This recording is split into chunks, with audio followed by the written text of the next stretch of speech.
not be blown off. But then I went over and I found years ago, and this hole, this is a socket hole that's perfectly round. It's hand carved, perfectly round socket hole. And if you look at these socket holes over here, we think it could be a socket hole for one of the tent posts to keep it from blowing off the cliff here when it was a tabernacle. And those other socket here to get a blessing. And Bob found 3 other socket holes, enough to secure the tent. The blood was sprinkled on the tabernacle. And but there was something even more amazing.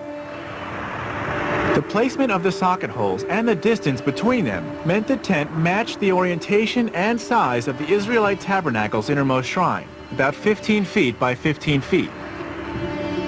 The orientation, the exact size, it's really intriguing that we have all this evidence that matches perfectly with what the Bible has to say, and also the exact size. The layout of this area also matches the inner shrine of Solomon's Jerusalem temple.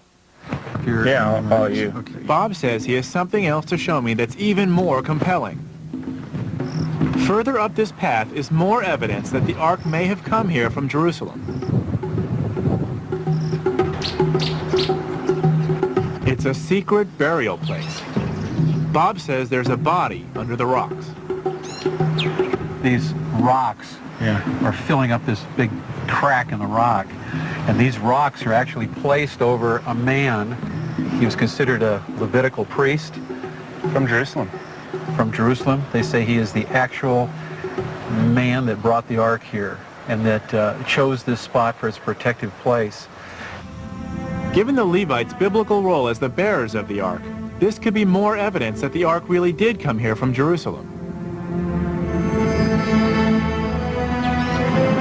Bob takes me above the grave to discuss the significance of this connection. Underneath these rocks, I think is a secret to a huge mystery. I think if we ever got some answers from who is here, really lay a good case out that the Ark actually came here. And why else would an Israeli priest be here? Okay. One day, the body may be exhumed.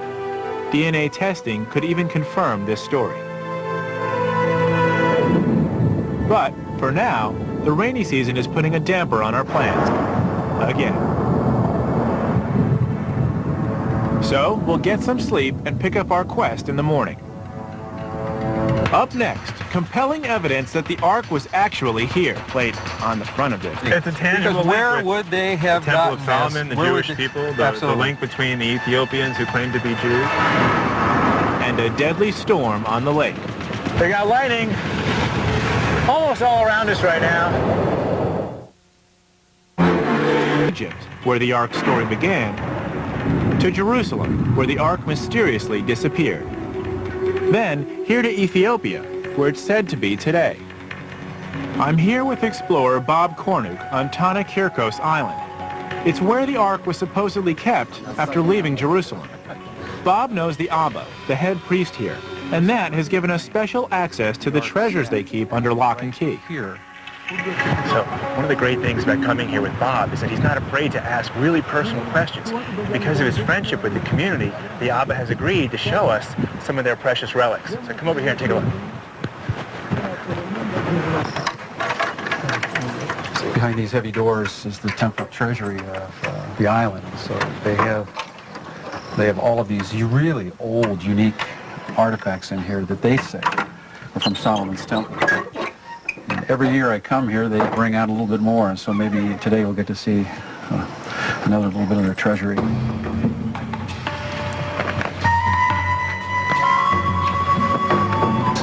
This is called a gomer. Gomer. And it's made out of bronze. And it does fit with the description of an artifact from the Bible and even the temple.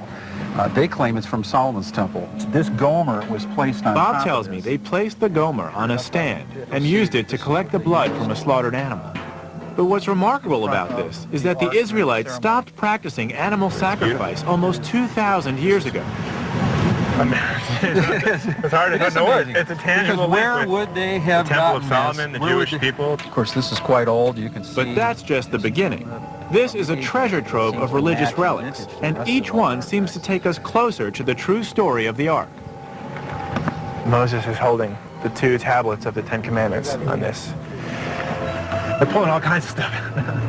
The monk is now bringing out a couple of pretty interesting objects. They call them meat forks.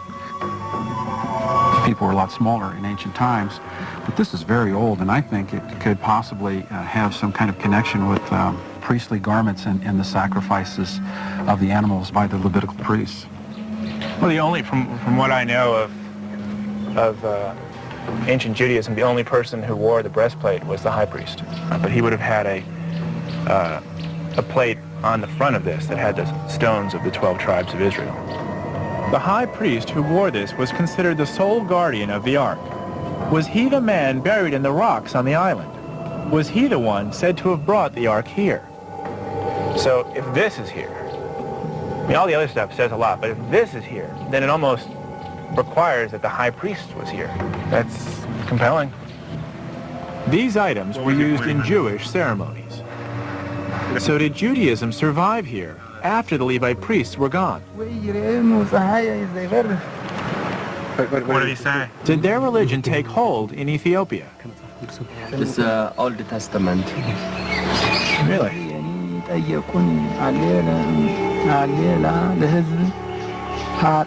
This whole area was Jewish, and they call themselves Beta Israel, or House of Israel.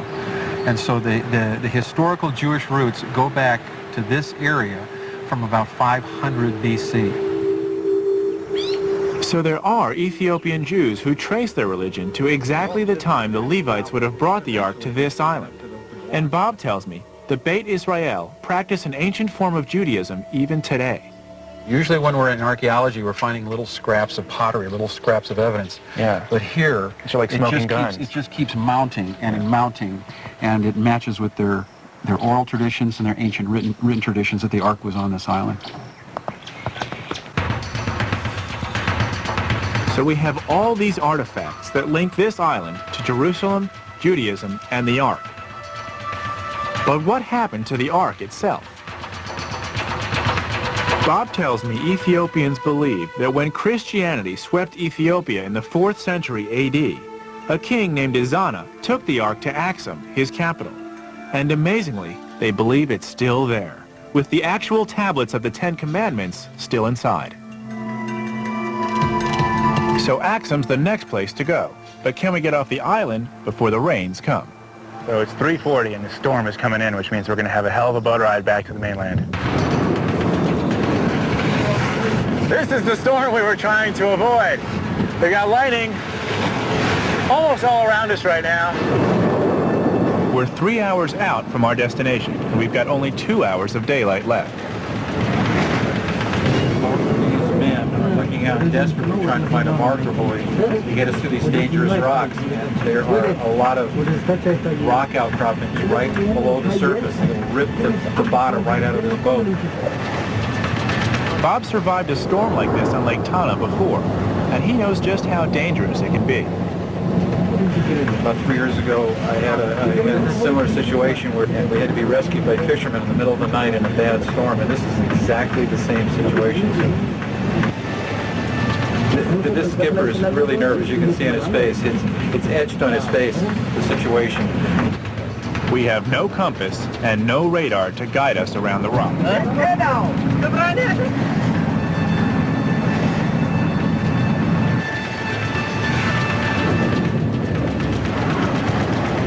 I just hope we can get off this boat alive and make it to Axum to see if the ark is really there.